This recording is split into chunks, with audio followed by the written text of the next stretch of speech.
तो मैं आज आप लोगों के सामने कुछ बातें रखना चाहता हूं कि जिस तरह से यहाँ पर हमारी कोशिश, हमारी सरकार की कोशिश है कि एक आम नागरिक को मजबूत बनाया जाए, उसको ध्यान में रखते हुए जो अब तक नहीं हो पाया था डिस्ट्रिक्ट डीडीसी का इलेक्शन, वो डीडीसी का इलेक्शन हम करवा रहे हैं। और जिस तरह से लोगों के बीच में जब जाने का मौका मिला, लोगों से बात करने का मौका मिल रहा है, तो ये पता चला कि लोग बहुत इसका रिसेप्टिवनेस बहुत ज़्यादा है, रिस्पांस बहुत अच्छा है, लोग बहुत खुश है कि ये इलेक्शन हो रहा है, जिससे उनको जो मजबूत करने के लिए आदरणीय प्रधानमंत्री जी ने जो एक कोशिश की है, वो कोशिश अब साकार होती हुई दिखती जा रही है।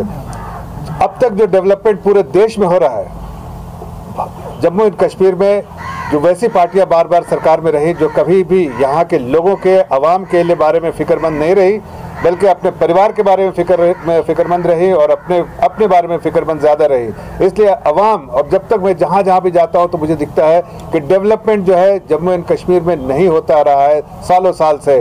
और हमारी सरकार के आने के बाद और हमारी कोशिशों के बाद कुछ जो बहुत सारे डेवलपमेंटल प्रोजेक्ट शुरू हुए हैं, आदरणीय प्रधानमंत्री जी ने बार बार कोशिश की है और स्पेशल एलोकेशन भी 80,000 करोड़ का किया है, तो जो 7 नवंबर 2015 को जो उन्होंने अनाउंसमेंट भी किया था, वो सारे चीज़ें इसलिए की गई है कि चाहे इक़्तिसादी हो या माली हालत लोगों की बेहतर हो, और उस दिशा में उन्होंने इसके बारे में अनाउंस भी किया था। लेकिन आज डीडीसी के काउंसिल का जो रिसेप्टिवनेस है लोगों के बीच में एक उमंग दिखने में आ रहा है कि वो बहुत अच्छा है। इसलिए कि हम चाहे जम्मू रीजन में गए, चाहे गुज्जर और इलाके में गए या बकरीवाल इलाके में गए, और सब जगह हमने देखा कि लोगों में एक उमंग है कि एक ऐसी सरकार आई है जो उनके बारे में चिंता कर रही है। शोपियान में जैसे कल हम गए थे, लोगों ने कहा कि जब यहाँ इलेक्ट्रिसिटी 3 घंटे रहती थी, अब 18 घंटे इलेक्ट्रिसिटी रहती है, और हम चाहते हैं कि ये इलेक्ट्रिसिटी 24 घंटे पूरे जम्मू एंड कश्मीर में हो। इसलिए कि हमारी कोशिश यही है कि हर घर में बिजली पहुँचे, घर घर तक बिजली पहुँचे, घर घर तक पानी पहुँचे, घर घर तक जो और भी जो मसाइल हैं उनको दूर किया जाए। लेकिन बहुत अफसोस की बात है कि ये जो आज गुपकार अलायंस बना के रखा है उन लोगों ने, ये गुपकार अलायंस वही पार्टियां हैं जो आज से कुछ सालों तक यहाँ पर राज करती थी। वो लोगों के दिल पर राज नहीं करती थी, लोगों पर ज़बरदस्ती राज करती थी। अब एक ऐसी सरकार और ऐसी सोच है यहाँ पर जो लोगों के दिल पर राज करना चाहती है, इस तरह से कि हम उनके लिए ऐसी कोशिश करेंगे जिससे उनके ज़िंदगी में खुशगवार माहौल पैदा हो। आज आर्टिकल 370 किया है, उसके बाद जो डेवलपमेंट हो रहा है उससे लोगों को फ़ायदा भी हो रहा है। और अब मैं आपको ये तो मैं जो हो चुका है, लेकिन डीडीसी इलेक्शन के बाद और यहाँ पर जो हमारे जो सेंट्रल गवर्नमेंट ने जो प्लान किए हैं यहाँ के डेवलपमेंट के लिए, लोकल लेवल पे ही बहुत तेज़ी से डेवलपमेंट होगा, और स्टेट लेवल पे भी बहुत सारी चीज़ें जो होनी बाकी है, वो सारी चीज़ें जो नहीं हो सकी हैं, वो सब हम पूरा करने का काम करेंगे। और ये भी बताना चाहता हूँ कि प्रधानमंत्री का बराबर पैगाम रहा है यहाँ के लोगों के लिए कि हम आपकी फ़िक्र करने के लिए खड़े हैं, हम आपके बारे में चिंता करने के लिए खड़े हैं। चाहे आपको जिस तरह के मसाइल हम उसको दूर करना चाहते हैं, ऐसी पार्टियों से आप जो गुमराह करते हैं उससे आप बच के रहें, परे रहें।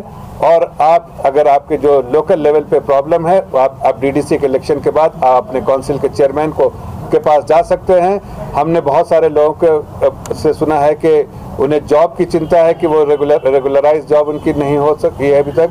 मैं आपको बताना चाहता हूँ, हमारी सरकार की पेशकश होगी कि हम वैसे लोग जिनकी जो डेली वेजेस हैं, जिनके परमानेंट जॉब नहीं थी, उनके परमानेंट करने की हम भरपूर कोशिश करेंगे। ये हमने अपने मैनिफेस्टो में भी डाला है।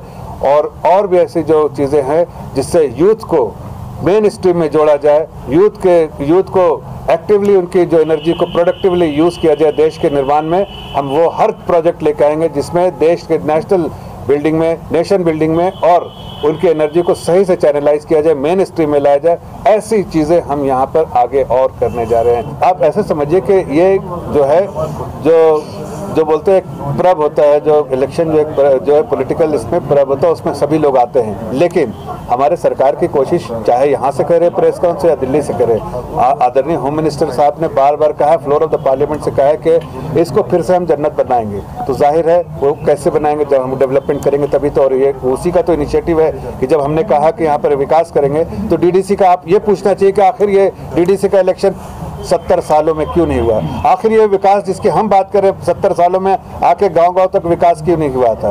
आप उससे उन लोगों से सवाल कीजिए कि आज यहाँ के एमपी हम तो जा रहे हैं, उनके गांव-गांव तक जा रहे हैं। 4 किलोमीटर अगर पहाड़ी पे पैदल चल के जाना पड़ता है तो गाड़ियां छोड़ देते हैं, पहाड़ी पे चढ़ के जाते हैं, कोई सड़क नहीं है। हम उस सड़क बनवाने का काम कर रहे हैं, हमने काम भी शुरू करवा दिया।